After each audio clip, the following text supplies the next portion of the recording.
My name is Carina Gardner, and I'm what you would call a practical designer. If you're ready to create a life that you love, become an incredible force for good, and generate income while pursuing your dreams, this is the podcast for you. Welcome to Make and Design. Hi, designers. Today I want to talk about distribution and how I figured out it was the reason I was failing. Now, some of you might be like, well, is Carina going to tell us how she got started in building her business? And the answer is no. If you want to hear that story, you have to read the book, Design, Profit, Prosper, or really better is I tell it in my design bootcamp. It's on the first day, and I tell you exactly why I figure out that distribution is such a big deal. But one of the things that I haven't talked about is our distribution when we started our company, MiniLou. So many of you know I also own a physical products company, and that company now is fully digital. But when I started it, and for about 7 years, it was fully a physical products company.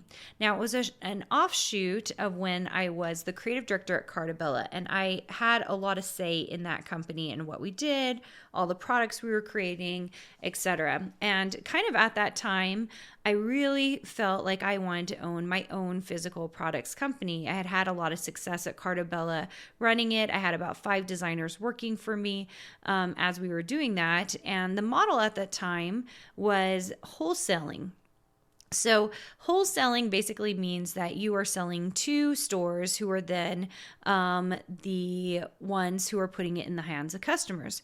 So it's kind of like you're the one making the product, but then you're giving it. Your customers are actually store owners.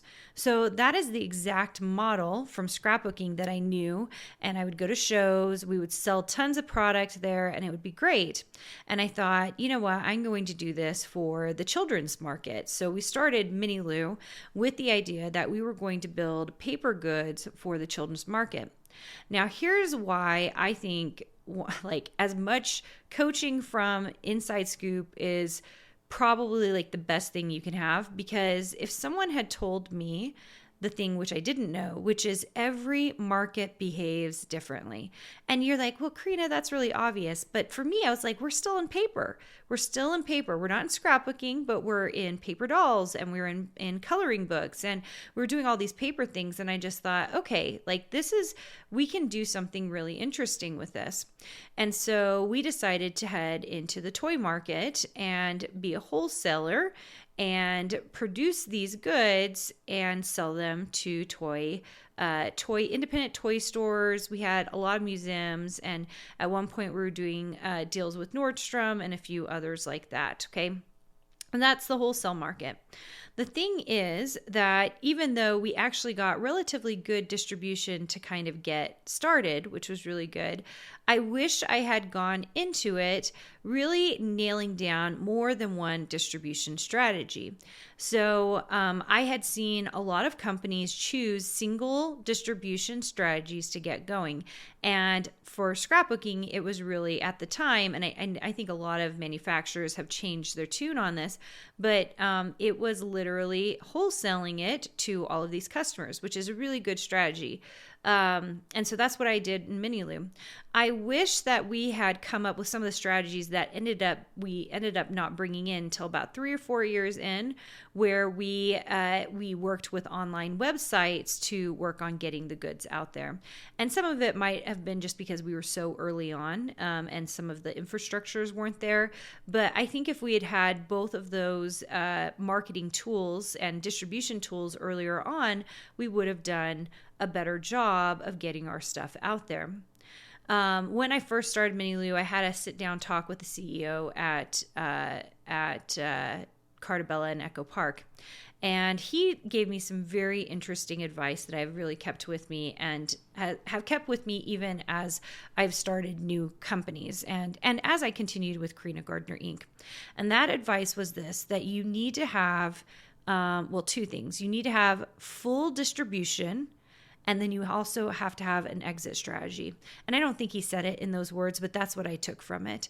That basically, like, if something isn't going to work, is there a way to exit, to sell all the product that you have in a way so that you can either break even or get out of that particular product. And I don't know if a lot of product people think in this way, but I thought it was really brilliant because I hadn't figured that out. That I just assumed that our products were going to sell. That's what every new business owner does. And just figured it was all going to work out.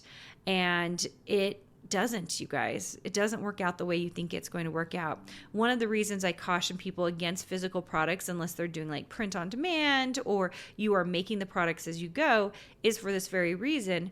I've heard several, I'm thinking back to several conversations I've had with other like sewing pattern designers, people who have produced a lot of product and how they would love to, fire it up, put a bonfire on all the product because it's just sitting there. It's not moving any longer because many of them have had lifespans that have now ended, which is very, very fascinating. As you guys know, in our Design Suite program, we teach digital. This is one of the reasons why. We never want someone to have $20,000, $50,000, $100,000 of inventory, and then they are stuck on it because they haven't proven it to make it work. When I was doing Mini Lou and I was in the toy industry, I met several designers, several owners of products who had spent, you guys, hundreds of thousands of dollars on product that was not moving because they were really excited about making the product and didn't pay attention to distribution or testing the product. Now, that's one of the things that we do, believe it or not, in Design Suite, but we're doing it in online markets. That's why we spend as much time as we do in the first 100 products trying to figure out what's really going to work and staying in our lane. You guys know I make you guys stay in your lane to make sure that we are in good shape, because at the end of the day, we shouldn't go all the way in, thousands and thousands of products in, when we're not 100% sure if it's going to work. Now, we can use data from other people, which is what we do in Design Suite. Most of my designers are using data from me because I'm on so many platforms, because I can say this one works, this one doesn't. Just because you see me on a platform doesn't mean it actually works. That's the interesting thing, because we're testing platforms all the time. So sometimes people will be like, well, I'm just going to go see what platforms Carina's on and I'm going to go figure it out. And that's not always the way it works. You can definitely do that, but you'll be guessing. And the amazing thing about that as well is that, some products work very well on certain platforms that do not do well on other platforms.